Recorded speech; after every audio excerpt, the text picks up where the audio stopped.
Moradores de New Jersey assustados com o avistamento. Solta a vinheta!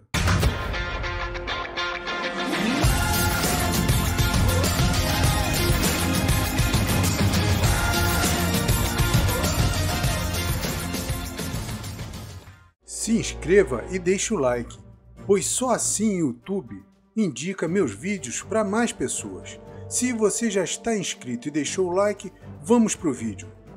O caso Represa de Onak em 1966 quase foi esquecido por conta do acobertamento do governo. Junta-se a isso as pessoas que não falavam do assunto para não serem ridicularizadas. Por sorte, esse evento teve uma duração longa e muitas testemunhas, o que não se pode desprezar em virtude de suas posições sociais na época, políticos, policiais e até uma madre superiora. Por conta disso tudo, teve uma repercussão grandiosa em toda a região, inclusive matérias em jornais locais. Em 11 de janeiro de 1966, no meio do inverno americano, a pequena e pacata cidade de Onak, em New Jersey, presenciou um avistamento espetacular sobre a sua cidade, particularmente sobre a represa de Onak. A cidade na época contava com menos de 10 mil moradores, e a maior parte do avistamento foi em cima da represa. Dava para ver o OVNI num raio de 20 milhas, o que praticamente cobre toda a extensão da cidade. Ou seja, qualquer morador podia ser testemunha de tal evento. Era só olhar para cima, o que praticamente aconteceu. Por volta das 18h20 da tarde, o sol já tinha se posto. Um objeto muito brilhante parou sobre a represa. A princípio estava a 1000 pés, o que dá mais ou menos 350 metros de altura. Depois ele baixou para 250 pés, algo em torno de 76 metros de altura, bem baixo. Ele não emitia som nenhum, ora fazia movimentos rápidos, ora lento. Estava pairado sobre a represa como que procurando por algo. Em certo momento, ele lançava pequenos fachos de luz que atingiam o gelo na represa que estava parcialmente congelada e fazendo derreter, abrindo pequenos buracos. Aí vem a pergunta, que tipo de luz é essa que derrete gelo? Depois ele lançou um facho de luz mais denso, que descia do OVNI e não tocava na água, ficava um pouco acima dela, cerca de 1 metro. Uma outra pergunta, como consegue parar a luz em determinado ponto, já que a física que a gente conhece não explica isso? O mais estranho, a base dessa luz próxima da água tinha um formato quadrado, como vocês poderão ver na foto. Este momento foi eternizado por um fotógrafo amador que a princípio não quis se identificar, por medo de pegarem seu material, mas depois descobriu-se que era o jovem Claude Cotin.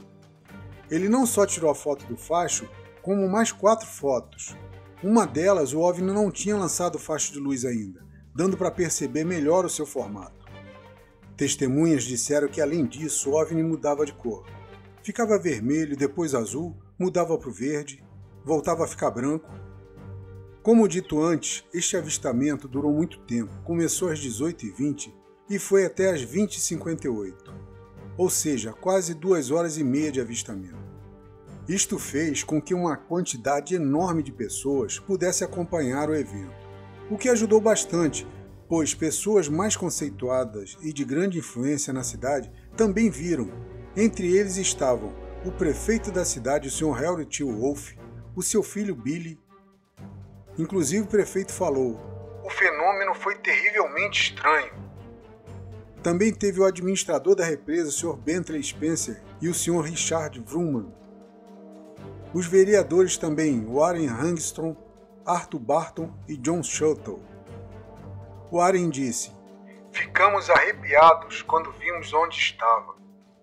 Também teve o inspetor da represa, o policial John Cassaza, o chefe da polícia da cidade, Floyd Elson, o oficial George Dickman, que disse o seguinte sobre o avistamento: "Nunca vi nada parecido em minha vida." Teve também o patrulheiro Joe Cisco, que ele falou enquanto estava dentro do seu veículo de patrulha: "Algo pousou na represa. Está abrindo um buraco no gelo. Tem uma luz forte que fica subindo e descendo." E mais uma madre superiora do convento local, também como testemunha. Teve também o relato do policial que trabalhava na represa, Ben Thompson. que inclusive fez um desenho estimando o tamanho do objeto. Ele disse que tinha mais ou menos quase 2 metros de altura por 10 metros de comprimento. Isto fora os moradores locais de toda a cidade. Em certo momento, sobre a represa, o OVNI lança um facho de luz mais concentrado e com uma base quadrada que não encostava na água. Colan tirou essa foto, marcando para sempre este caso e eternizando um momento fantástico. John Casaza, que era o chefe da polícia da represa na época, disse que era uma luz branca em forma de funil. Quando saía do OVNI, ela ia aumentando até próximo da água. Ele ficou surpreso com o silêncio do OVNI, que mesmo quando se movimentava, não emitia som algum. Outra testemunha foi o policial Charles Theodora, com 20 anos na época. Confirma o avistamento na represa e que o OVNI mudava também de forma. A princípio era uma bola de luz e depois ficou igual a um charuto. Apesar de um longo tempo de exposição do OVNI, era de se esperar uma maior quantidade de fotos. Por sorte, teve essas 5 fotos que foram tiradas por Cotan e enviadas anonimamente para Dell Publicações. Dias após o avistamento, a ANICAP, que era o órgão investigador sobre fenômenos aéreos, foi até o ANAC e fez uma profunda pesquisa entrevistando moradores e pegando dados sobre o caso. E com todo mundo falando no assunto, quem apareceu? Quem? Eles, os homens de preto, os MIBs. Chegaram ameaçando pessoas e família e confiscando todo o material fotográfico. Eles eram desconhecidos da população, chegaram dizendo que eram militares e intimou aquelas testemunhas principais relatadas anteriormente, o prefeito, a madre, os policiais, os políticos, todos, e a população comum nem quis mais falar do assunto com medo.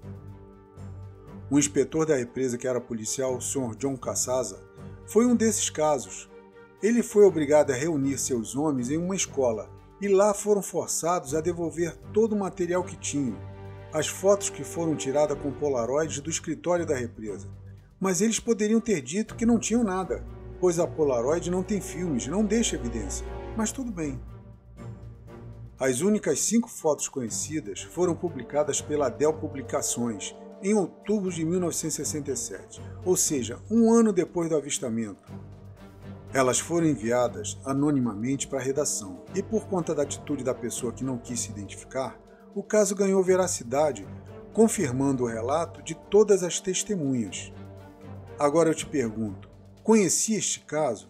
Encha de like, se inscreva para que eu possa continuar a fazer este trabalho, trazendo sempre novidade para você. Se gostou do conteúdo, se inscreva, deixe o like e ative o sininho. E eu mais uma vez agradeço e valeu!